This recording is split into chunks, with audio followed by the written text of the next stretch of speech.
First one, phenol, benzene ring containing OH. This is called a phenol.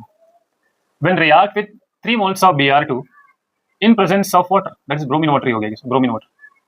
3 multiplied by 2 कितना हो गया? 6. Attachment कहाँ पर होगा? देखो, second position, fourth position and six position. ये हो गया सेकंड, ये हो गया फोर्थ और ये हो गया six. This second, fourth and sixth position containing one hydrogen atom. This 3 hydrogen combined with 3 bromine forming 3 HBr. बचा कितना? 3. जहां से हमने हाइड्रोजन निकाला है वहां पर क्या ऐड करोगे? Br ऐड कर दोगे. यहाँ पर हो गया OH, यहाँ पर हो गया Br, again Br, and plus क्या हो गया? 3 HBr. This is called as 2,4,6 tribromophenol. 2,4,6 tribromophenol. अब यही रिएक्शन हम देखेंगे in presence of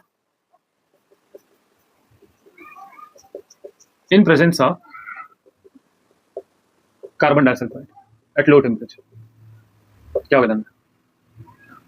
one hydrogen react with bromine forming HBr. फिर again one hydrogen react with bromine forming HBr. एक 40% form होता है और एक 60% फॉर्म होगा. देखो बच्चा, ये हो गया OH और ये हो गया Br प्लस, ये हो गया OH और ये हो गया Br. इसको हम बोलते हैं 2-ब्रोमोफेनॉल. क्या बोलेंगे? 2-ब्रोमोफेनॉल. और ये क्या हो जाएगा? 4-ब्रोमोफेनॉल. Next answer. उसके बाद नाइट्रेशन ऑफ फेनॉल.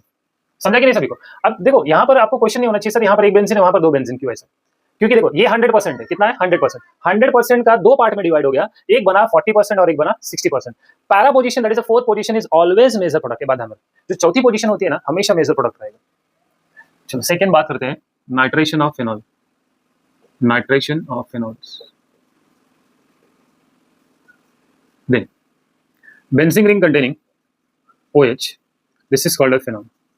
क्या बोलते हैं? अब यहाँ पर भी सेम केसेस है. देखो केसेस कैसा है, अगर सपोज मैंने concentrated HNO3 and H2SO4 use किया, that is a nitrating reagent है, नाइट्रेटिंग मिक्सचर भी बोल सकते हो, जो नाइट्रेशन के लिए हम यूज करते हैं. यहाँ पर भी दो कंडीशन फॉर्म होता है, एक होता है second, fourth, six position and एक होता है सिर्फ ऑर्थो एंड पैरा पोजीशन.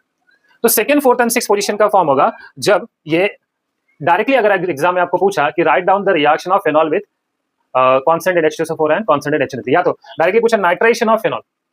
अगर आपको क्वेश्चन ऐसे पूछा nitration of phenol at low temperature, then you have to form at two product, one is ortho and second one is para. देखो कैसे होगा. रिएक्ट विद कॉन्सेंट्रेटेड HNO3 को ऐसे भी लिख सकते हैं आप. 3 नहीं लिखोगे तो भी चलेगा, मार्क्स मिलेगा, उसका टेंशन नहीं.